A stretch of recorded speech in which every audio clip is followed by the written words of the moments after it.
ওয়ালাইকুম আসসালাম ওয়া রাহমাতুল্লাহি ওয়া বারাকাতুহু। জি, সৌদি আরব থেকে গোলাম কিবরিয়া ভাই, সহিউদ্দিন শিখি মিডিয়ার অ্যাডমিন ভাই জনাব গোলাম কিবরিয়া ভাই প্রশ্ন করেছেন। একজন ভাইয়ের পক্ষ থেকে ভাই প্রশ্ন করেছেন যে কারোর বাড়িতে কেউ মৃত্যুবরণ করলে সেই মৃত বাড়িতে পাক-শাক করা কি নিষিদ্ধ? এমন কোনো শরীয়তে নিয়ম আছে যে পাক করা যাবে না, এবং সেটা কতদিন পর্যন্ত, যে আশপাশের বাসা থেকে বা অন্য আপনজন আত্মীয় স্বজনের বাসা থেকে খাবার পাঠাতে হবে?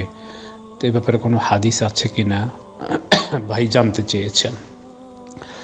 তো এ বিষয়ে আমি বলছি, সেটা হচ্ছে যে শরিয়াতের পক্ষ থেকে এ ব্যাপারে কোনো বিধান নেই, এমন কোনো হাদিস নেই, এমন কোনো বক্তব্য নেই যে যে বাড়িতে কেউ মৃত্যুবরণ করে সে বাড়িতে পাক-শাক করা যাবে না, পাক-শাক করা নিষিদ্ধ বা গুনাহ হবে, এমন কোনো নিয়ম নেই, এমন কোনো বিধান নেই।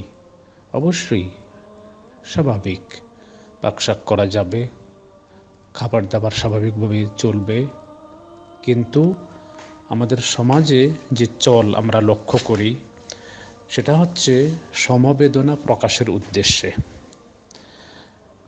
কারণ যে পরিবারে কেউ মৃত্যুবরণ করে আপনজনরা শোকাহত থাকে, সবাই শোকে মুহ্যমান থাকে,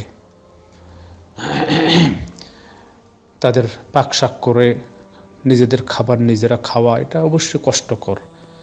সেই মৃত ব্যক্তির জন্য শোক প্রকাশ করা, ক্রন্দন করা এবং মৃত ব্যক্তির এই দাফন কাফনের ব্যবস্থা করা, তো এতে তারা ব্যস্ত থাকে সাধারণত আপনজনরা, যার কারণে তারা যে পাক-শাক করবে তাদের কষ্ট হয়, তারা শোকে ব্যস্ত থাকে। তো এই জন্য কাছের আপনজন যারা আছে, পাড়া প্রতিবেশী আত্মীয় স্বজন, তারা খাবার পাঠায়। এটা সমবেদনা প্রকাশের উদ্দেশ্যে, সওয়াব অর্জনের উদ্দেশ্যে তারা করে থাকেন। এটা কোনো সামাজিক চল রীতিনীতি এই উদ্দেশ্যে নয়, অথবা হাদিসের নিষেধ ওই পরিবারে পাক-শাক করা এই জন্য নয়, বরং তাদের সহযোগিতা করার উদ্দেশ্যে, সওয়াব অর্জনের উদ্দেশ্যে। যদি কেউই কিছু না দেয় তো তাহলে শরীয়তের পক্ষ থেকে কোনোই গুনাহ হবে না। যারা দেবে না আশপাশের, তাদের কোনো গুনাহ লেখা হবে না, কিচ্ছুই হবে না। যে পরিবারের কেউ মৃত্যুবরণ করেছে তারা নিজেরাই নিজেদেরটা ব্যবস্থা করবে, নিজেদের দিন নিজেরাই গুজরান করবে, চালিয়ে যাবে। আর যদি আশপাশের আপনজনরা সহযোগিতা করে, খাবার পাঠায়, তো তাহলে তাদের প্রচুর সওয়াব হবে। আল্লাহ জাল্লা জালালু অনেক খুশি হন এতে, এই সমবেদনা প্রকাশের জন্য। এই জন্য তারা পাঠান। এটা হচ্ছে কনসেপ্ট। তো আশা করি আপনি বুঝতে পেরেছেন। তো এই উদ্দেশ্যেই এই সহযোগিতা করা হয়। তো এখন শরীয়তের পক্ষ থেকে কোনো নিষেধাজ্ঞাও নেই পাক-শাক করার ব্যাপারে। আর যারা সহযোগিতা করেন তাদেরকে নিষেধ করা হয় না, বরং তারা যদি অন্যান্য হাদিসের আলোকে যে দুঃখী ব্যক্তির সমবেদনা প্রকাশ করা, সে ব্যাপারে তো হাদিস আছে।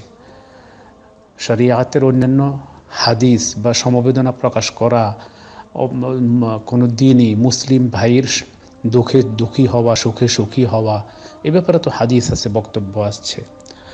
তার আলোকে তারা যদি খাবার পাঠান তো তাহলে প্রচুর সওয়াবের অধিকারী হবেন, এবং পাঠানো উচিত তাদের, কিন্তু না পাঠালে কোনো গুনাহ হবে না।